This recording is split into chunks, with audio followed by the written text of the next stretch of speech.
Out in the Open.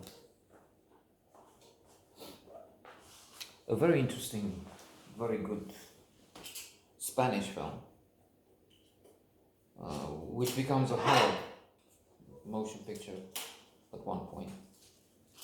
There's this Nino, this boy who is, what, 8, 10, who has to run away. He's being abused and then chased throughout the movie by basically rotten men, monsters. He gets help from a shepherd, but other than that, it's almost like a desert, a very dry region. There's no water. They have a problem with water. When the bad people catch up, the shepherd tries to hide the boy. The boy is going down into the world, but then torture comes in. Look, I will kill you if you don't tell me. Murmur, they call him. They fought in Morocco, as it happens. One of the villains and this shepherd had been fighting in Morocco, and that's where they met. Look, I will do to you what I do to the animals. And he starts killing with a knife at the throat sheep he has. And it's even more horrifying when considering are they killing, which is possible, the animals on film.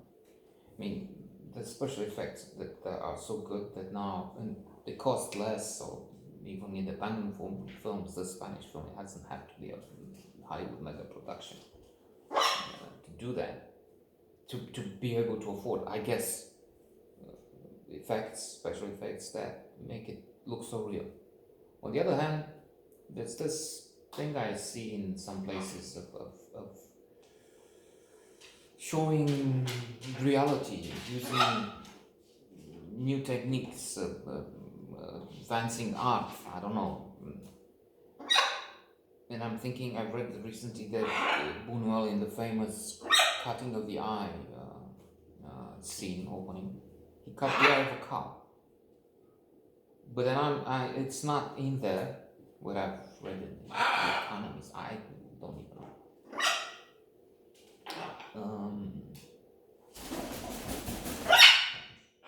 If the animal was alive, and I think it was.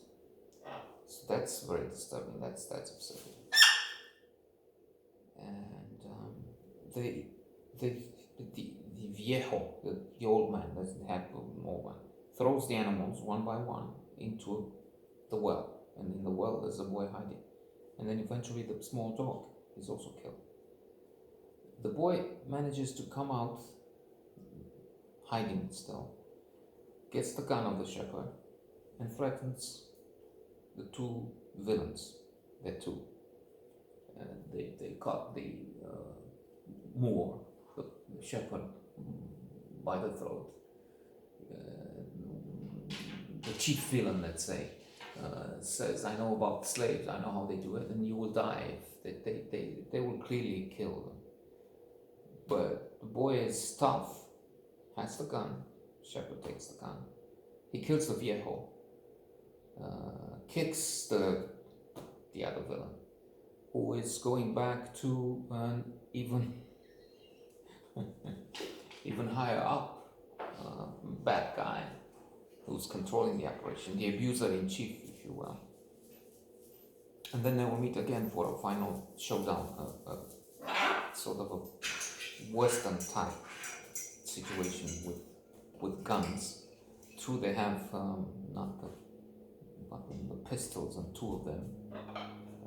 And it's not a question of firing quickly, because it's impossible. This you have to reload before you fire. But that's not, I mean, this is not your typical Western. This is psychological, this is intense, as I said, especially at what I think of sort of a climax, an nadir for the boy when he's in terrible danger in that well, where dead animals keep pouring on him. if you want. Emotional and very good movie.